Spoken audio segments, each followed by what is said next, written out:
देगलूर शहराच्या पाणी पुरवठ्याबाबत विरोधकांनी केलेल्या आरोपानंतर आता सत्ताधारी राष्ट्रवादी काँग्रेस पक्षाकडूनही स्पष्टीकरण देण्यात आलं आहे। राष्ट्रवादी काँग्रेसचे ज्येष्ठ नेते व माजी नगराध्यक्ष लक्ष्मीकांत पद्मवार यांनी विरोधकांचे आरोप फेटाळून लावत करडखेड येथील जलवाहिनीच्या दुरुस्तीचं काम तांत्रिक अडचणींमुळे काही काळ रखडले होते असं सांगितले। संबंधित कामासाठी अकोला आणि हिंगोली येथून विशेष तंत्रज्ञांना बोलवण्यात आले होते। सुरुवातीला झालेल्या दुरुस्तीत काही तांत्रिक त्रुटी आढळल्यानं पुन्हा आवश्यक दुरुस्ती करण्यात आली आणि त्यानंतरच पाणी पुरवठा सुरक्षितपणे सुरू करण्यात आल्याचं त्यांनी स्पष्ट केले। देगलूर उदगीर रस्त्याचे काम सुरू असल्यामुळेही काही तांत्रिक अडचणी निर्माण झाल्या होत्या, मात्र नागरिकांना कोणताही धोका होऊ नये यासाठी आवश्यक खबरदारी घेऊनच पाणी पुरवठा सुरू करण्यात आला आहे असा दावा त्यांनी केला। विरोधकांनी केलेल्या दूषित पाणी पुरवठा, निष्काळजीपणा आणि भ्रष्टाचाराचे आरोप वस्तुस्थितीला धरून नसून दिशाभूल करणारे आहेत असं सांगत त्यांनी सर्व आरोपांचं खंडन केलं। दरम्यान शहरवासियांना नियमित, सुरक्षित आणि स्वच्छ पाणी पुरवठा करणं ही नगर परिषदेची सर्वोच्च जबाबदारी असून नागरिकांच्या हिताला प्राधान्य देत प्रशासन आवश्यक त्या उपाययोजना करत असल्याचंही त्यांनी नमूद केलंय। प्रतिनिधी सय्यद समी, दैनिक जनतेचे मत, न्यूज नेटवर्क, देगलूर, नांदेड। तर विरोधी पक्ष नेते तसेच काँग्रेसचे नगरसेवक यांनी देगलूर करडखेड तलावाची पाहणी करण्यात आली। त्यानिमित्त तुमच्यावर टीका करण्यात आली की देगलूर शहराला स्वच्छ, सुंदर, साफ पाणी नाही किंवा ब्लिचिंग पावडर नाही किंवा ते मशीन बंद आहे, सगळे असं सांगण्यात येत आहे। काय प्रतिक्रिया? गेल्या महिन्यात सन्मान्य नगराध्यक्षा व सर्व नगरसेविका यांनी करडखेड तलाव येथे जाऊन आपल्या संपूर्ण जलशुद्धीकरण केंद्राची पाहणी केली आणि योग्य त्या सूचना देऊन ते आलेले आहेत। त्यानंतर मुख्याधिकारी नीलमताई कांबळे या पण त्या ठिकाणी गेल्या होत्या। दुर्दैवाने देगलूर उदगीर रस्त्याचं काम चालू झाल्या कारणानं करडखेड टी पॉइंटवर एक मोठा लिकेज निघाला होता। तो लिकेज दुरुस्त करण्यासाठी देगलूर नगरपालिकेकडे यंत्रणा नसल्या कारणानं आपण हिंगोली आणि अकोला येथून काम करणारे व्यक्ती आणून त्या कामाला सुरुवात केली। लिकेज काढल्यानंतर शहराला पाणी देण्याचा प्रयत्न केला, दुर्दैवाने परत लिकेज झाला। त्यामुळे परत लिकेज दुरुस्त करून कॉन्क्रीट करण्यात आलं आहे आणि कालपासून देगलूरला पाणी पुरवठा सुरळीत झाला आहे। विरोधकांनी विरोध करण्याच्या पूर्वी स्वतःच्या आत्मचिंतन करावं। त्यांनी सांगितलं की 2012 ते 17 पाणी पुरवठ्याचा भ्रष्टाचार झाला। माझं त्यांना खुलं आव्हान आहे, 2007 ते 17 या 10 वर्षात राष्ट्रवादी काँग्रेस पक्षाची शहरात सत्ता होती। नगर परिषदेच्या माध्यमातून, पक्षाच्या माध्यमातून 4 नगराध्यक्षांनी मिळून शहराच्या विकासासाठी योगदान दिलेलं आहे। जर चौकशी करायची असेल तर 2007 ते 2017 या 10 वर्षाची चौकशी करा आणि सोबत तुम्हीच पत्र द्या की 2017 ते 22 ची चौकशी करा म्हणून, जेणेकरून देगलूर शहराच्या जनतेला कळू द्या, दूध का दूध, पाणी का पाणी होऊ द्या। तुम्ही सभागृहात असताना 5 वर्ष मागच्या काळात जो भ्रष्टाचाराची चौकशी करायला पाहिजे होती, तुम्ही ते केली नाही। आणि आज जर तुम्ही विरोधी पक्षात गेल्यावर चौकशी करा म्हणता तर मधल्या 8 वर्षाचा गॅप कोण भरून करणार आहे? 2017 ची चौकशी करा, मान्य आहे। 22 ते 27 पर्यंत चौकशी कोण केली पाहिजे? 26 पर्यंत विचार करताना आपण बोलून पाहिजे।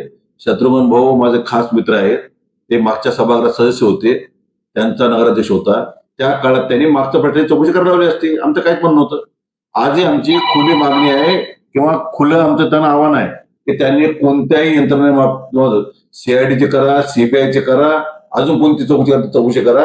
जर दोषी आढळलं, माझी पत्नी ज्या काळात अध्यक्ष होती, जर भ्रष्टाचार आढळून आला तर मी राजकीय संन्यास घ्यायला तयार आहे। ज्यांच्या काळात भ्रष्टाचार सिद्ध झालं त्यांनी राजकीय संन्यास घ्यावा। रामपूर रोडच्या देगलूर शहरामध्ये टाकी बांधण्यात आली, टाकीमध्ये आतापर्यंत पाणी आलं, त्यांचा तुम्हाला दोष सांगतो आता, 2017 पर्यंतची जबाबदारी आमची स्वीकारतो, बरोबर आहे। 17 नंतर झालेल्या टाक्या चालू व्हायला पाहिजे होत्या, नाही पाहिजे होत्या? 10 टाक्या चालू होते, तो कुणाची आहे? मग आपलं ते लेकरू दुसऱ्याचं कार्ट मला जमते का? तुमच्या काळात तुम्ही काय करता आत्मचिंतन करा। देगलूर शहरात तुम्ही 5 वर्ष कुठे निवडलं ते पहा, त्यानंतर तुम्ही आम्हाला सांगा ना। आम्ही निवडून आल्यानंतर दुर्दैवाने आमच्या आजोबाचं निधन झालं, विकासाचे आराखडे तयार होत आहेत, कामं चालू व्हायचा प्रयत्न करत आहोत, जवळपास 24-25 कोटी योजना मंजूर करून आणलो, त्या कार्यान्वित करायकरता अचानक चालू झाली। नगरपालिकेमध्ये आपण हळद खाल्ल्यावर रंग गोर होत नाही, त्यासाठी वेळ लागतो। तर नगरपालिकेच्या कामाची सुरुवात आता होत आहे, तुम्हाला पुढच्या वर्षापर्यंत विकास काम दिसून येतील। तळखेड जलवाहिनीतून जे पाणी पुरवठा होता देगलूर शहरात आणि त्यांचं सांगणं आहे की फिल्टर वॉटर बंद आहे, ब्लिचिंग पावडर नाही अवेलेबल. त्यांचे व्हिडिओ त्यांनी आम्हाला पाठवले आहे की ते प्रतिक्रिया तुमच्यासाठी आम्हाला कळावं की काय नेमकं पाणी देगलूर शहराला दूषित पाणी येत आहे का? आपण पत्रकार आहात.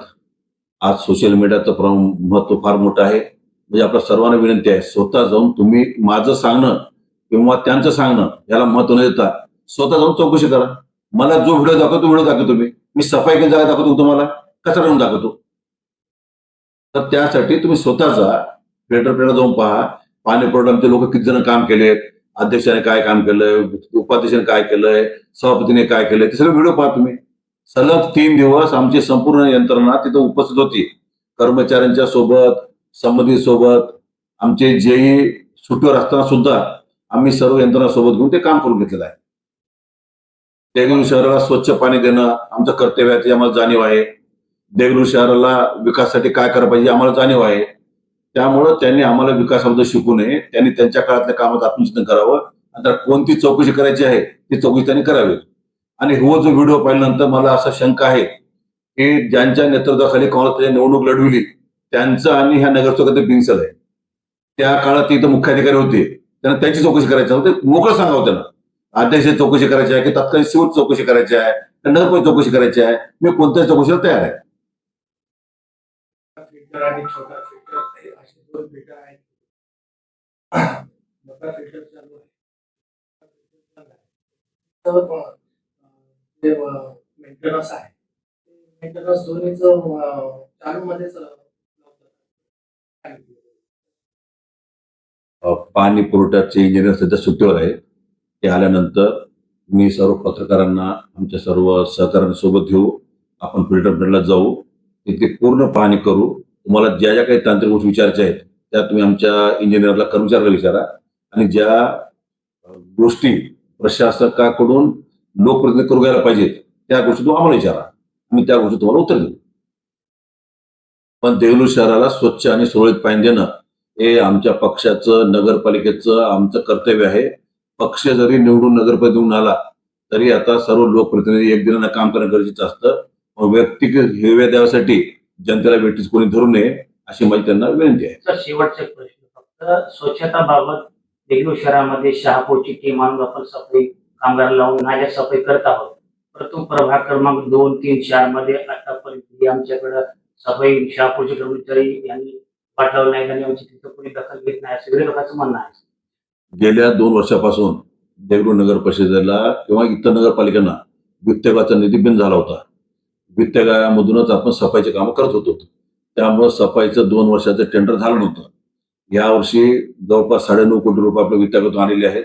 आपण 2 वर्षाचं टेंडर सुद्धा काढलेलं आहोत, परंतु आचारसंहितेमुळे ते टेंडर उघडून राहिलेलं आहे. त्यामुळे आम्ही टेम्पररी माणसं काम करत होतो. त्यांचं देयक देणं बाकी असल्यामुळं ते लोक काम करायला तयार नाहीत. आचारसंहिता संपल्यानंतर नगरपालिकेचे सर्वसाधारण सभा घेऊन त्या सभेमध्ये आम्ही टेंडरचं काम करून घेऊ. टेंडरच्या कामासोबतच देगलूर शहराच्या सफाईसाठी ज्या ज्या काही उपाययोजना करता येतील, आम्हाला बॅटरीच्या गाड्या घ्यायची काय, आता सफाईसाठी वेगवेगळ्या मशीन घ्यायच्या आहेत, त्या सर्व आम्ही घेण्याचा प्रयत्न करणार आहोत.